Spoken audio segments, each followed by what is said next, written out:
Hello, Mrs. Masovitz. Hello, Mrs. Harrington. Good to see you again. You too. So we're going to talk about measuring temperature today. And so we have some samples of water that are different temperatures. And as you might guess, the red is probably a different temperature than the blue. So I'm going to be like I'm in class and touching things without listening to my teacher.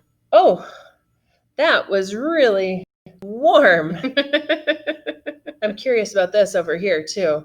Oh, that's nice and cool. It's a hot summer day as we're taping this. So Yes. I think this is what I would want my water to be if I were to go for a dip. But I'm thinking that probably wasn't the most accurate way or safe way to do things. That's probably not how we want to measure temperature of things. I'm just thinking if I'm like boiling water, I don't want to have to stick my finger in it to figure out what the temperature is.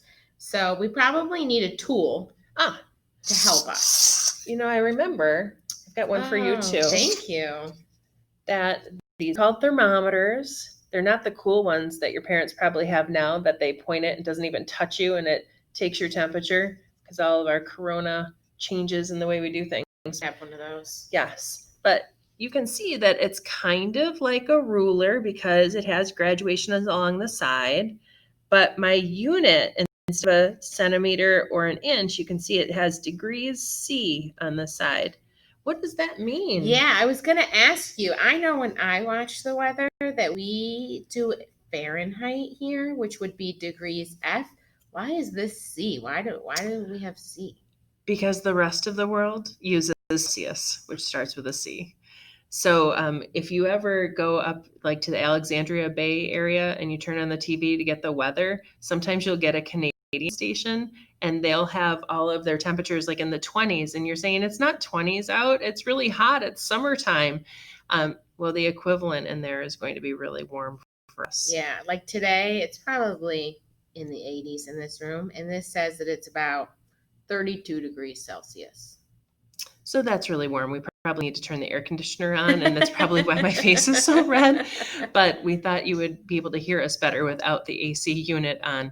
So I just want to mention very quickly about Celsius. The reason why scientists use this is because Celsius is calibrated to water. So 0 degrees Celsius is the temperature at which water freezes.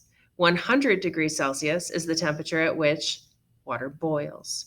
So instead of 32 degrees Fahrenheit for freezing and 212 degrees Fahrenheit for boiling, those are kind of hard to remember, but Celsius is based on the properties of water. So 0 for freezing, 100 for boiling, and that's why we like to use it. So we're going to go ahead and add our thermometers in. And we just want to kind of talk about what kind of the rules are for using a thermometer. So when you thermometer, there's obviously a little bulb at the bottom here. This part needs to be submerged in the water. And then you got to give it a little bit. You got to give it some time to adjust to what the temperature is in the water. See if we can that get way this closer so you guys can and see it next, moving. In our next, we're going to talk about kind of what happens inside that thermometer. But you got to give it a minute so that it kind of adjusts. And on a warmer water side, you should be seeing this thermometer, which is filled with probably a rubbing alcohol that's dyed red, climb. So have a higher temperature measurement. So thermometers are a tool that we use to measure temperature. So thermometers can be typically in Celsius, degrees C, or in the United States, if we're talking about weather, degrees Fahrenheit, degrees F. And temperature is a measure of the energy that substance has for the whole substance. So it's like an average. So even though this volume is smaller, every single particle of water that's in that is going to have the same temperature as another particle. Heat is something different. We'll talk about that later. So, Ms. Masovitz, let's take a peek. And mine has climbed to almost 50 degrees Celsius. So I wasn't kidding you. It was hot when I touched it. Yeah, it was really hot. Mine has gone down. So I'm only about 9 degrees Celsius. So I'm wondering, I probably should very quickly make these similar volumes because what I would like to do next is to mix them. And I don't want, because I have so much more hot water, for the temperature to really, not be even. yeah, that's a lot better. Okay, so we have 50 degrees hot water, 9 degrees cold water. We're going to mix them together. Other than red and blue making a purple color, Mrs. Masovitz, what do you think is going to happen here? I am going to predict that it probably should meet in the middle, I would hope. So the mixture, which actually is like this beautiful cobalt blue, Yes. does have some purpley tones to it, but you guys are probably just seeing blue on yours.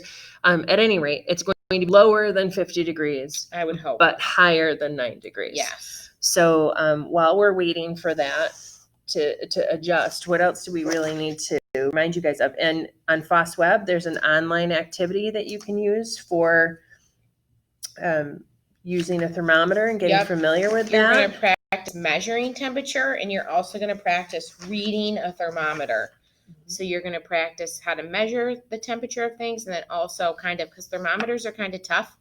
They only come, they don't give you every number. So this one counts by tens, and then there's little dashes in between each 10, and those are the ones. So you have to kind of go to maybe a 50, and then Mrs. Harrington had to count up the 5 dashes to get to 55. So that's something to kind of look at with a thermometer, is that it does not give you every number. It usually only gives you if you count by tens. And then also you're going to have a reading in this investigation 2 part 1 called Celsius and Fahrenheit, and then a vacation aggravation where they talk about the differences between Celsius and Fahrenheit. So I'm going to go ahead and give this a peek. And my goodness, Mrs. Masovitz, you were correct. Let me see if I can Ooh. show our friends at home. Let me change the angle so we can really have use of the camera. And you can see that right about 30 degrees, where previously we had a Wow. 50 and a 10. So really good movement there for you. When you add a hot and a cold together, the mixture is going to, decrease the energy for the hot water, but increase the energy for the cold water and have a temperature in between. Thanks, guys. See you next Bye. time.